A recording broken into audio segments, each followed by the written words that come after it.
fisiologia do sistema nervoso autônomo.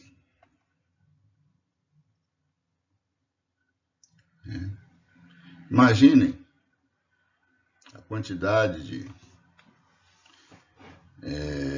estímulos que o corpo recebe, a quantidade de respostas motoras que o corpo precisa realizar, se nós tivéssemos, que nesse período ainda ter consciência de tudo isso ao mesmo tempo, para que o corpo funcionasse. Então, para evitar essa necessidade, dessa consciência de tudo que está acontecendo em nosso organismo, no que diz respeito aos estímulos que chegam e nas respostas que acontecem a esses estímulos, nós então temos uma parte do nosso sistema nervoso, que é classificada como sistema nervoso autônomo ou sistema nervoso neurovegetativo, que mantém as principais funções corporais sem que nós precisamos ter a consciência de tudo que está acontecendo. Nós não precisamos enviar para o cérebro a informação e armazenar essa informação e pensar sobre essa informação, no que diz respeito, por exemplo, qual é a necessidade de motilidade do intestino em um determinado momento do dia. Então, o cérebro recebe essa informação, responde a isso e nós não temos consciência de que isso está acontecendo. Então, por isso, esse sistema nervoso autônomo é tão importante para a gente. Então, pensando no controle das funções corporais, ele é exercido de duas formas, o sistema nervoso e o sistema endócrino. O sistema nervoso ele se destina a controlar principalmente a contração muscular e a secreção de algumas glândulas, enquanto que o sistema endócrino também participa da regulação da contração de alguns músculos, da secreção de algumas glândulas, muitas inclusive são reguladas por ambos os sistemas, mas ele tem algo mais, que seria a regulação da atividade metabólica das células, coisa que o sistema nervoso não consegue fazer.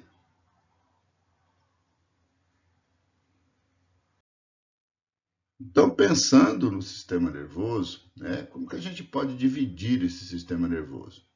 Então, a gente divide o sistema nervoso normalmente dessa maneira, central, periférico. O periférico se subdivide em aferente, que diria respeito aos nervos que trazem as informações para o sistema nervoso central, e o eferente, que seriam os neurônios e nervos que levam as respostas motoras do sistema nervoso central para os vários órgãos. Essa divisão eferente se subdivide em somático e autônomo. O somático é voluntário, controla as funções que nós temos consciência, que nós pensamos sobre ela e realizamos. O autônomo controla funções que nós não temos nenhuma consciência a respeito dela. Não que a gente não saiba que vai acontecer aquela função. Por exemplo, quando nós nos alimentamos, a gente sabe que o meu sistema digestório vai aumentar a sua intensidade de trabalho para poder digerir aqueles alimentos que foram ingeridos. A gente sabe que isso acontece, mas a gente não precisa pensar nisso, a gente só precisa pensar em comer. Você vai lá, come e ele se vira. Por quê? Porque ele é controlado pelo sistema nervoso autônomo. Agora o somático não, o somático controla o quê? Musculatura esquelética.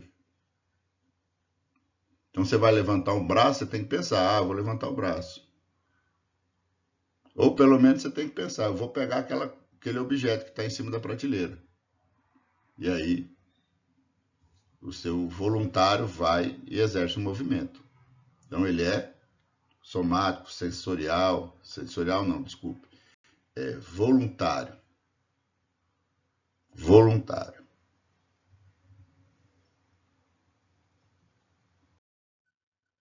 Então, esse sistema nervoso somático controla funções que estão sob o controle voluntário. Você pensa, você quer fazer. Né? Podemos ter movimentos de reflexo? Sim.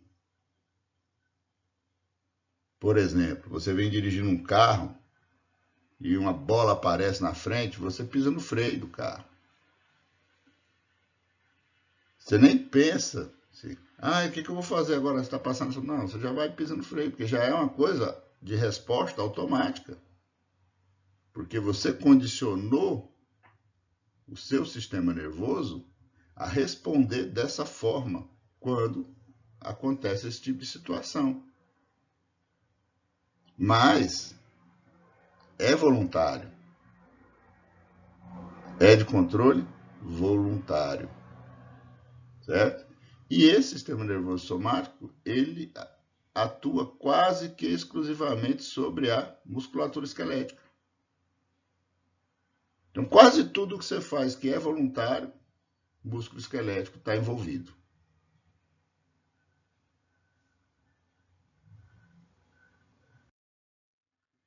Diferente do sistema nervoso somático, o sistema nervoso autônomo atua sem controle consciente. Mas o que ele controla? Ele controla o nosso corpo, no sentido de manutenção da nossa homeostasia, no sentido de garantir que o nosso corpo fique em equilíbrio. Então ele recolhe centenas, milhares de informações, avalia o que precisa ser feito para que o corpo, apesar de tudo o que está acontecendo à sua volta, interna e externamente, precisa para se manter equilibrado.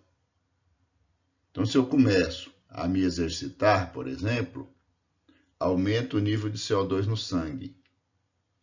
Opa, para isso eu preciso melhorar a minha frequência respiratória. E aí eu vou jogar mais CO2 para fora, mais oxigênio para dentro. Mantive meu equilíbrio. Evitei o acúmulo de CO2 em função do exercício físico que eu estou realizando. Para fazer esse sangue oxigenado chegar mais rápido na musculatura que está sendo exigida, eu tenho que fazer uma vasodilatação naquela região. Eu tenho que aumentar a frequência com que o coração bate. E todas essas ações vão acontecendo sem que a gente tenha consciência disso. Mas no final do processo, o seu corpo estará equilibrado, em homeostase, né? Todas as suas funções fisiológicas acontecendo no sentido de garantir esse equilíbrio. Essa é a principal finalidade desse sistema nervoso autônomo, garantir o nosso equilíbrio com relação ao que está acontecendo com o nosso organismo, tanto externamente, em resposta aos estímulos externos, como em resposta aos estímulos que vêm de dentro do corpo. Então, nesse quadro, nós temos uma comparação entre o sistema nervoso autônomo e o sistema nervoso somático no que diz respeito a alguns parâmetros. Por exemplo, como que é a entrada sensorial no sistema nervoso autônomo? Quer dizer, da onde vêm as informações que vão chegar no sistema nervoso central para que o sistema nervoso autônomo responda, né? Então, vem dos interoceptores, ou seja, receptores internos que nós temos distribuído no corpo, alguns sentidos especiais e alguns sentidos somáticos. Então, esses sensores internos, como sensores para gases, para nível de glicemia, para concentração hidroeletrolítica no sangue, esses sensores são muito importantes para o sistema nervoso autônomo. Além disso, os sentidos, os órgãos do sentido, como visão, audição, tato, paladar, etc., também enviam sinais que são respondidos pelo sistema nervoso autônomo. Quando eu vejo essa mesma coisa com relação ao sistema nervoso somático, a gente vê que ele só responde aos sentidos especiais e a sentidos somáticos. O controle da saída motora no autônomo ele é involuntário, no somático ele é voluntário. Via de neurônios motores, sempre no sistema nervoso autônomo, a partir do sistema nervoso central, nós temos 2 neurônios. O que eu quero dizer com 2 neurônios? Um neurônio fazendo sinapse com um segundo neurônio. E aí esse segundo neurônio chega no órgão. Certo? Então, sempre 2 neurônios. Aonde essa sinapse acontece, como isso é um nervo e vem centenas de neurônios juntos, forma-se um gânglio. Então, sempre tem um gânglio aonde vão acontecer essas sinapses entre os neurônios pré-ganglionar e o neurônio pós-ganglionar. Já o sistema nervoso somático é um neurônio único. O neurônio sai lá do sistema nervoso central e chega no órgão efetor sem ter nenhuma sinapse, conectando ele com outro neurônio. Então, essa é uma diferença importante anatomicamente. Os neurotransmissores e hormônios envolvidos nesses sistemas. O sistema nervoso autônomo usa acetilcolina como neurotransmissor, noradrenalina e adrenalina. A noradrenalina ela é um neurotransmissor, porque ela é liberada dentro da sinapse, mas ela também é um hormônio, porque a glândula suprarrenal libera noradrenalina junto com a adrenalina na corrente sanguínea, prolongando a resposta do sistema nervoso autônomo, fazendo com que ela dure mais tempo e tenha menor gasto energético do que se fosse apenas sináptico. Então, nós temos acetilcolina, exclusivamente neurotransmissor, noradrenalina, que é neurotransmissor e hormônio, e a adrenalina, que é só hormônio. Não há sinapse liberando adrenalina. Já o sistema nervoso somático usa apenas acetilcolina. Não tem outro neurotransmissor, nenhum hormônio atuando sobre ele. Quais são os órgãos efetores para cada sistema? No caso do sistema nervoso autônomo, o músculo liso, o músculo cardíaco e glândulas. Já com relação ao músculo esquelético, ao sistema nervoso autônomo, apenas o músculo esquelético é o órgão efetor. Todos os músculos esqueléticos são controlados pelo sistema nervoso autônomo somático. Tipo de resposta que o sistema nervoso autônomo provoca sobre esses órgãos efetores. Então, ele pode provocar a contração ou relaxamento de um músculo. Músculo liso, por exemplo, certo? Ele pode diminuir ou aumentar a frequência com que o órgão trabalha. No caso do coração, por exemplo, em que ele aumenta a frequência cardíaca ou diminui a frequência cardíaca. Ou ele aumenta a frequência respiratória ou diminui a frequência respiratória. E ele pode atuar sobre as secreções, aumentando ou diminuindo a produção de secreção. né? Tem momentos que você sente, por exemplo, chega, eu estou com a boca seca, né? Isso porque o seu sistema nervoso, por algum motivo, está diminuindo a produção de secreção da saliva, né? Aí tem hora que você fala, nossa, estou com a boca cheia d'água. Por quê? Porque aumentou a secreção de saliva.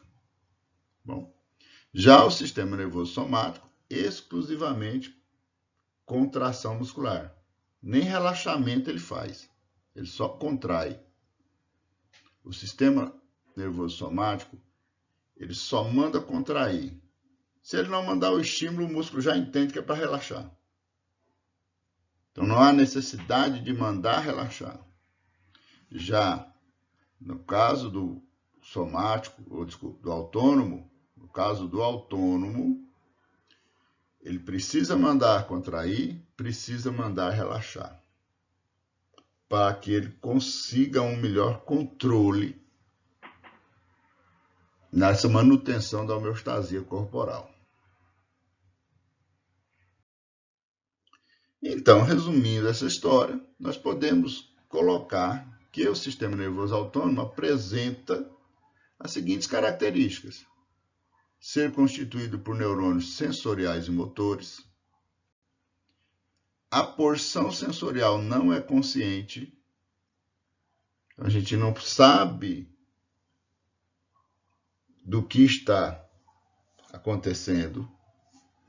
E a porção motora inerva algumas glândulas, o músculo liso e o músculo cardíaco. Ficando por aí. Então essas são as principais características, trocando em miúdo, juntando essas informações que nós passamos até aqui. Certo? Sistema nervoso autônomo, constituído por neurônios sensoriais e motores. Então tem os neurônios que trazem informação, tem os neurônios que levam as respostas motoras. A porção sensorial não é consciente. Você não tem consciência de como está a sua taxa de glicemia, por exemplo. Quanto está o nível de CO2 no seu sangue. Você acredita que esteja em equilíbrio, né? E a porção motora atua nas glândulas, no músculo liso e no cardíaco. E não são todas as glândulas corporais que respondem ao sistema nervoso autônomo. Algumas glândulas são inervadas exclusivamente pelo sistema endócrino. Bom, nessa imagem nós temos, né, uma demonstração de como seria a estrutura do sistema nervoso periférico, né, no que diz respeito à divisão somática e autônoma.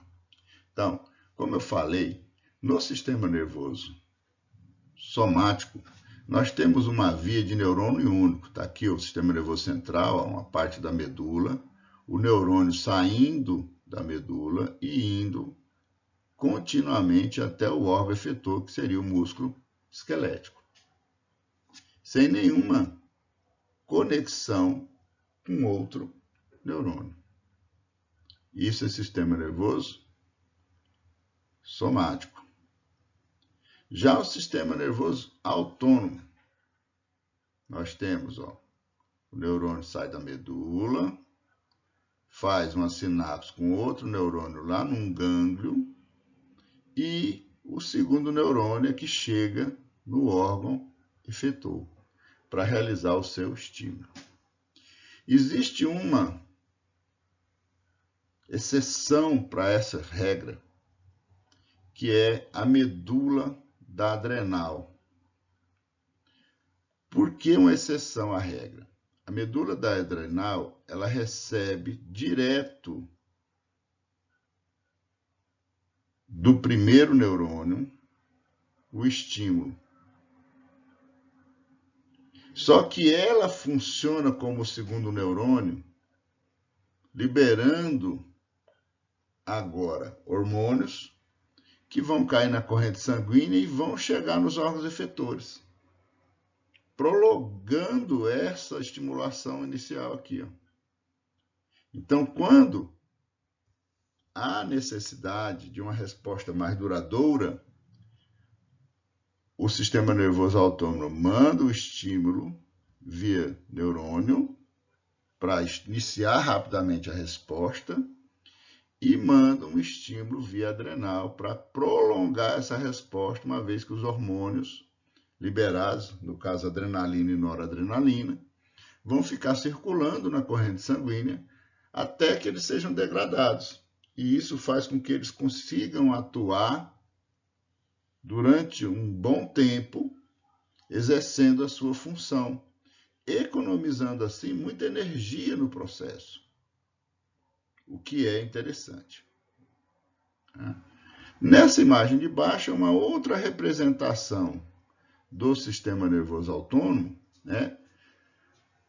Que em alguns casos o gânglio, né, fica mais perto do órgão do que da medula. Aqui, ó, ele está mais perto da medula do que do órgão. Quando ele fica aqui mais perto da medula, aumenta a capacidade dele se ramificar com vários neurônios. E aí ele se ramifica com até 20 neurônios. Então, um único neurônio aqui faz sinapse com 20 neurônios e distribui sinal para todo lado. Quando esse gânglio fica perto do órgão, às vezes na própria parede do órgão, aí ele se ramifica menos. E a sua capacidade de divergência do sinal, né, vai ser menor. Isso é diferente nas subdivisões do sistema nervoso autônomo, que nós vamos falar daqui a pouco. Então, como eu falei, nós temos uma divisão do sistema nervoso autônomo. Ele é dividido em duas porções, certo? Uma divisão dessas nós chamamos de sistema nervoso autônomo simpático. E a outra divisão nós chamamos de sistema nervoso autônomo parasimpático. Simpático, parasimpático. Tá? Normalmente, os órgãos, muitos deles, têm inervação dupla. Recebem nervos do simpático e nervos do parasimpático. Com qual finalidade? Na maioria das vezes, um estimula o órgão, o outro inibe o órgão. E assim você controla as funções, né? Você manda o coração acelerar, simpático. Aí acelera, aí fala assim, não, chega, não precisa mais ele ficar tão acelerado. Aí vem o parasimpático e fala, então desacelera. E aí ele volta para o ritmo normal. Então, essas divisões, né, elas têm, quando atuam no mesmo órgão, normalmente sentidos distintos para a realização dos seus estímulos, né, enquanto um estimula, o outro inibe. Tá? Aqui temos alguns exemplos disso aqui, ó, na imagem. Ó. O simpático dilata a pupila, o parasimpático contrai a pupila. Né? O simpático relaxa os brônquios, aumenta a entrada de ar para os pulmões. O parasimpático contrai os brônquios. O coração acelera e fortalece a frequência cardíaca. O parasimpático diminui a frequência cardíaca. Aí aqui é o inverso. Ó. O parasimpático estimula a atividade do trato gastrointestinal. O simpático inibe essa atividade. Né? O parasimpático dilata vasos, o simpático contrai vasos. Esse aqui aumenta a pressão, enquanto que o outro diminui a pressão.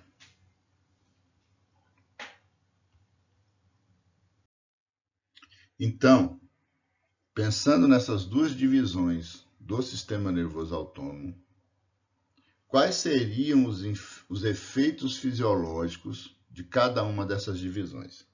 Falaremos agora das principais dos principais efeitos fisiológicos do sistema nervoso simpático.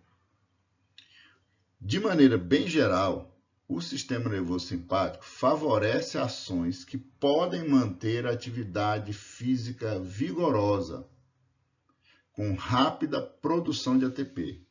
Ou seja, ele estimula várias funções corporais que têm a ver com o aumento da oxigenação nos tecidos e também do fornecimento de nutrientes para que o corpo consiga produzir muita energia e manter assim a atividade física. Então, quando você começa, por exemplo, a fazer uma atividade física, andar de bicicleta, por exemplo, né? É o seu sistema nervoso autônomo simpático que vai acelerar seu coração, que vai aumentar a profundidade e a frequência respiratória, que vai provocar a dilatação de vasos que vão chegar, que vão levar sangue para a musculatura, aonde existe a necessidade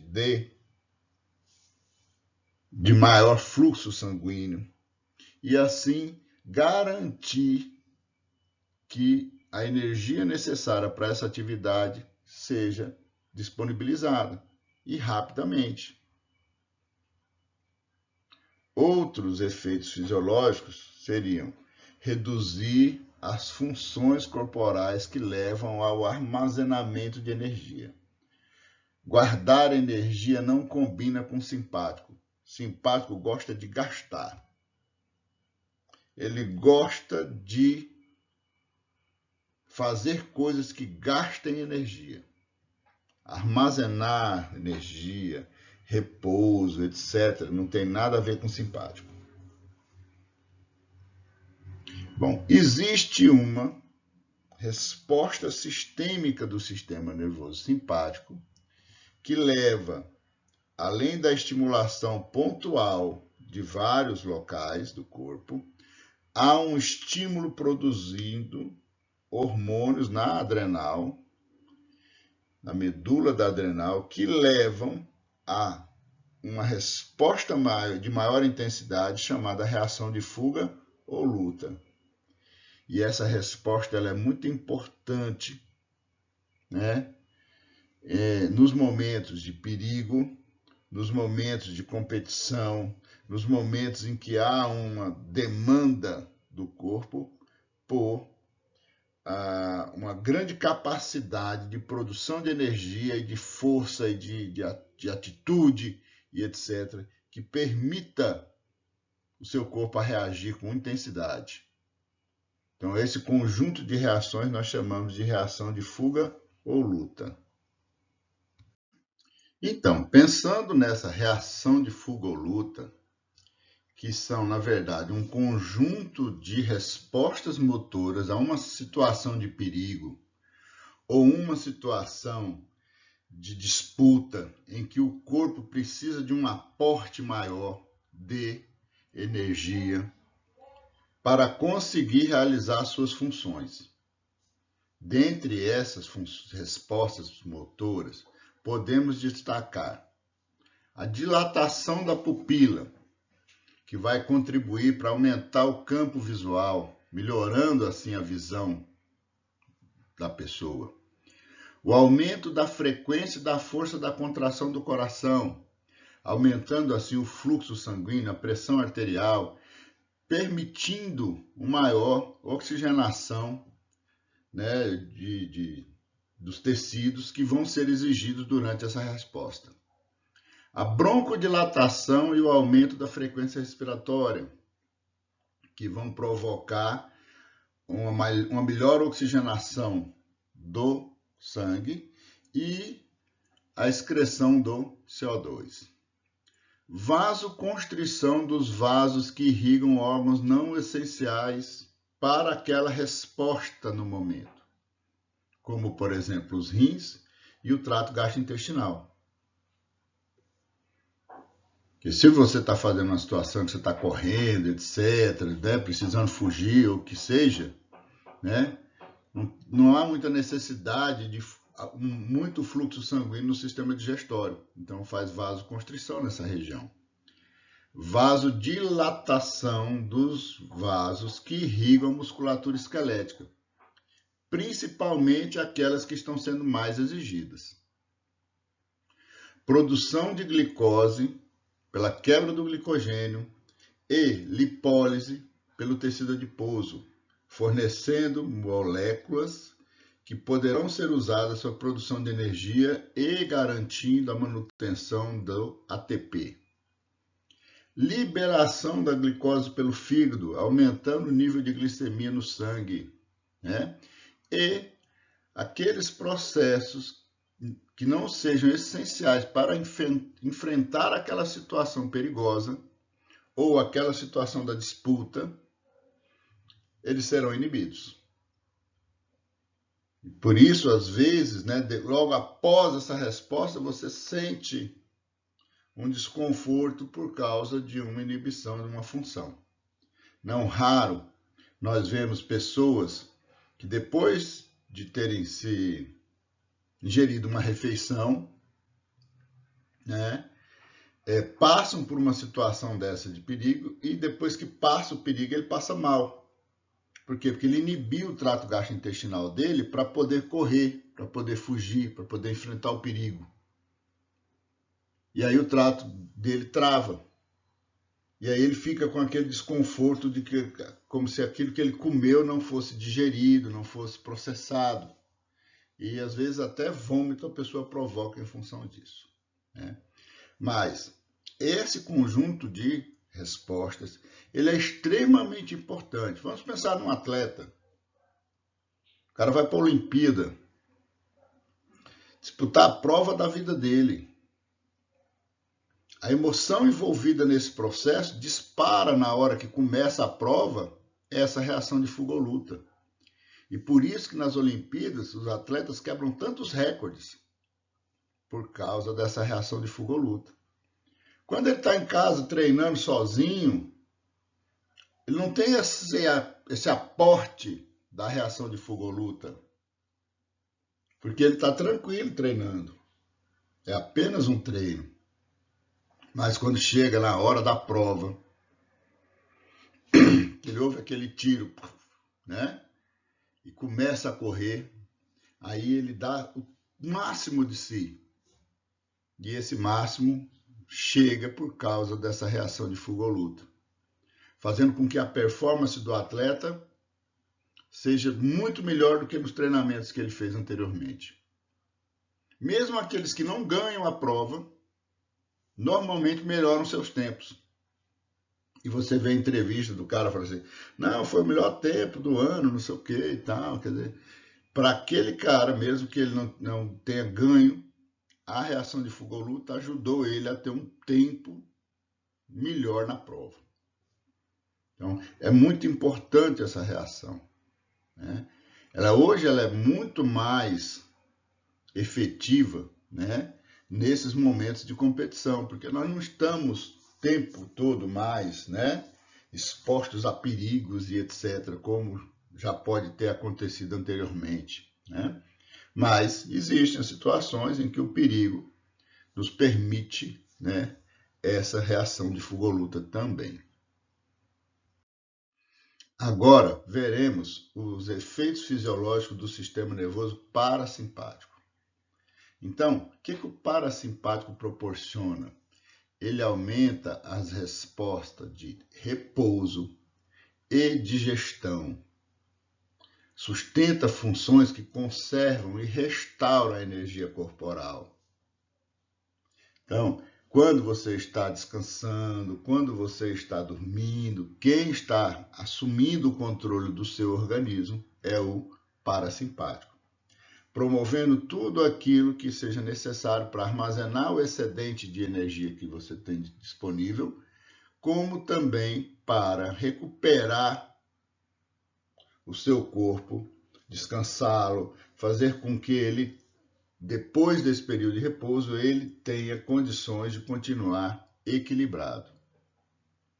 Então, quando o parasimpático está dominando o nosso organismo, nós normalmente temos nossas funções corporais diminuídas, né?